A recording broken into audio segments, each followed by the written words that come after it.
Every currency collapse in history, every meltdown, every hyperinflation, every national financial disaster follows the exact same pattern. It doesn't matter the era. It doesn't matter the country. It doesn't matter who is in power. From ancient Rome to medieval China to modern Venezuela, currencies don't die because of chance. They die because of mathematics, psychology, and repeated human mistakes. And when you look closely, you realize something unsettling. Every currency collapse looks almost identical.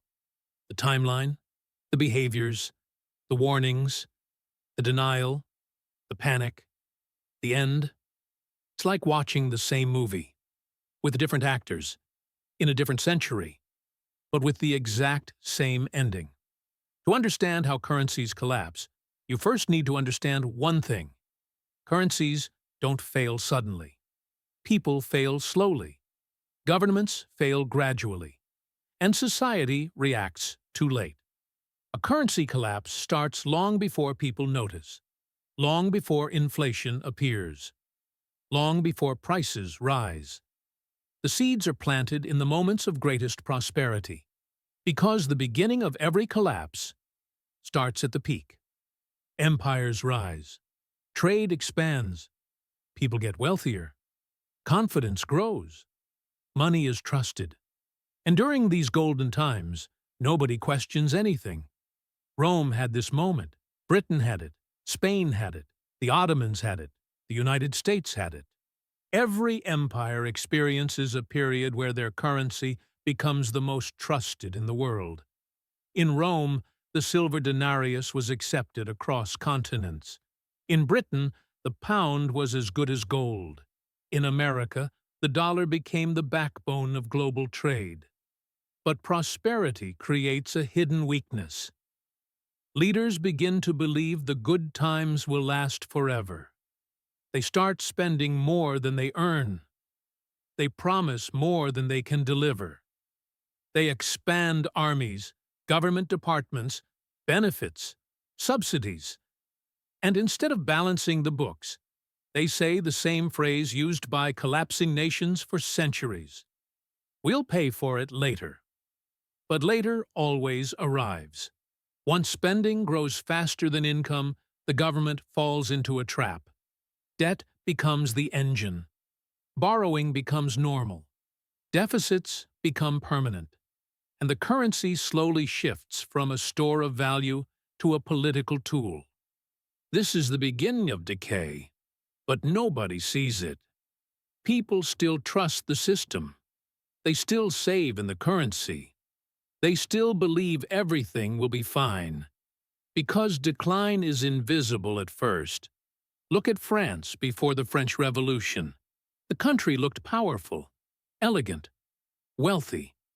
But beneath the surface, debt was eating the kingdom alive. Decades of wars, royal spending, borrowing on top of borrowing.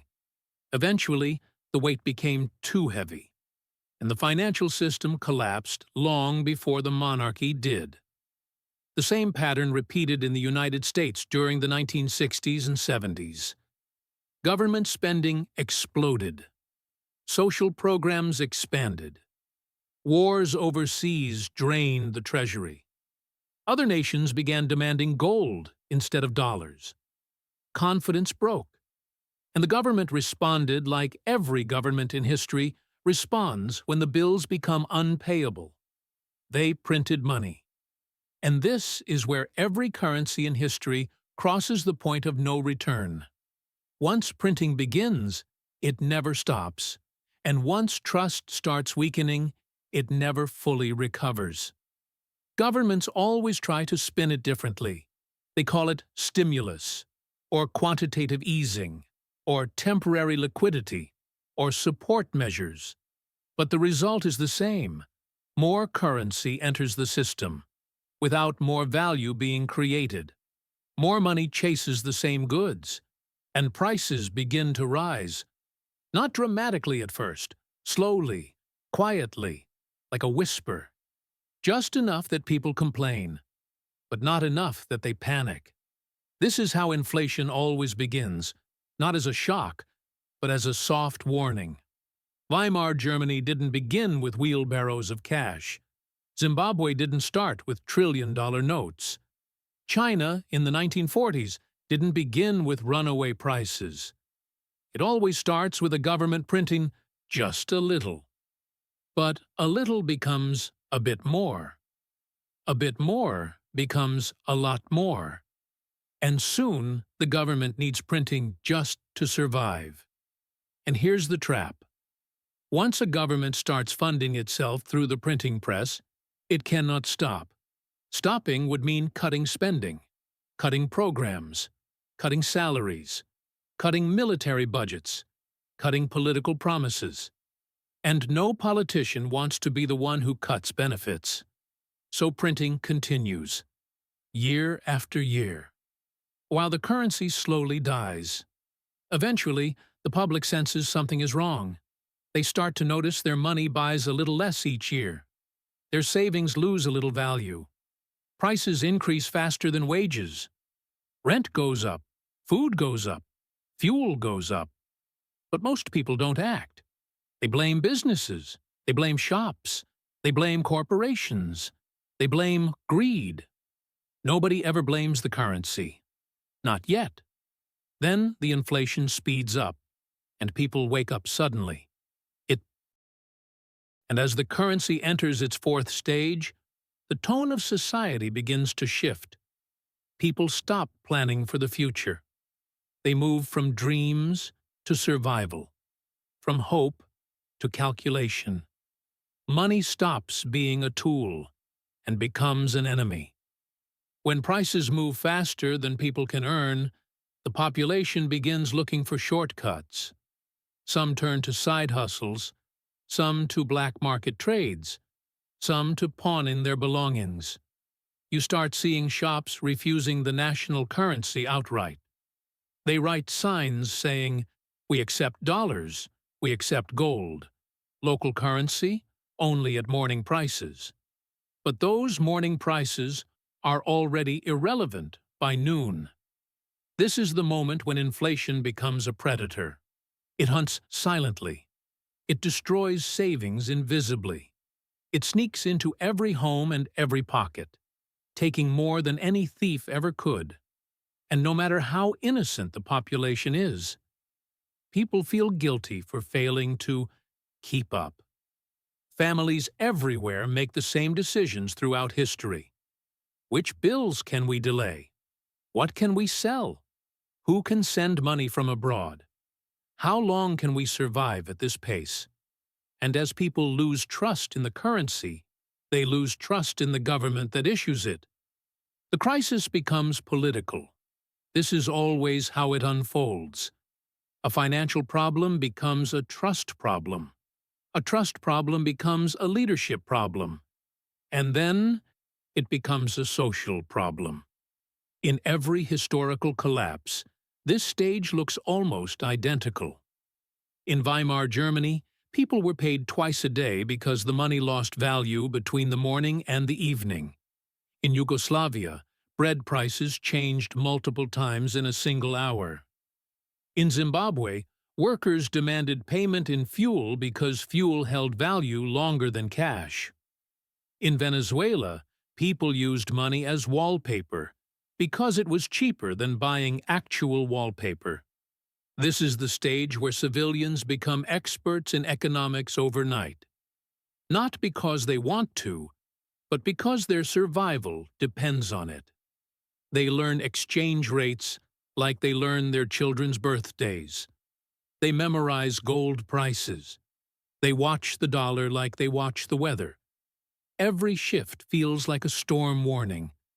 And yet, there's always a moment before the final collapse when things feel strangely calm. Economists call it the stability illusion. When inflation slows down slightly. When prices stop doubling.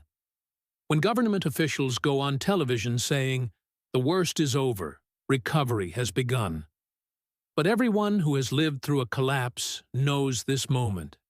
It's not recovery. It's the eye of the hurricane. Because the fifth stage begins quietly. Collapses don't explode in a single second. They slip. They fade. They simply stop functioning. A currency dies the same way a business dies. Slowly at first, then all at once. The first signal? People stop using it voluntarily. Merchants begin pricing goods only in foreign currencies. Black market exchanges become mainstream. Workers demand salaries in dollar equivalents. Landlords demand rent in stable assets. Every transaction moves away from the national currency, and once that shift begins, nothing can pull it back. The government responds with desperation. They freeze bank accounts. They limit withdrawals. They impose capital controls. They punish people for trading in foreign currencies. But these extreme measures only accelerate the collapse. Because the harder a government tries to force its money onto the people, the faster the people run away from it. This is the moment when society begins experimenting with alternatives, anything that isn't their failing currency. Historically, people switched to silver, gold, seashells, cattle, cigarettes, or foreign money. In modern times, they switched to dollars, euros, crypto, prepaid cards, or stablecoins. The pattern is always the same. When trust dies in one currency, another rises to replace it. And then comes the final crack. When the government itself gives up, they either introduce a new currency or surrender to a foreign one. They remove zeros from the banknotes. They declare the old money useless. They ask people to exchange it within a limited time, often causing chaos as citizens run to save whatever they can. But here's the truth that history reveals. A currency collapse is never the end of the story. Something always rises after the fall. A new currency, a new economic system, a new leadership, a new period of rebuilding. After every collapse, societies reorganize. People rebuild businesses. Trust is slowly restored. Inflation calms. Life becomes predictable again. But psychologically, the scars remain. No generation ever forgets living through a collapse. It changes how they save, how they spend, how they trust, and how they prepare for uncertainty. The survivors learn a universal lesson: that money is not wealth. Wealth is skills. Wealth is knowledge. Wealth is ownership. Wealth is resilience. Currency is only a tool, and tools can break. That's why every collapsing society eventually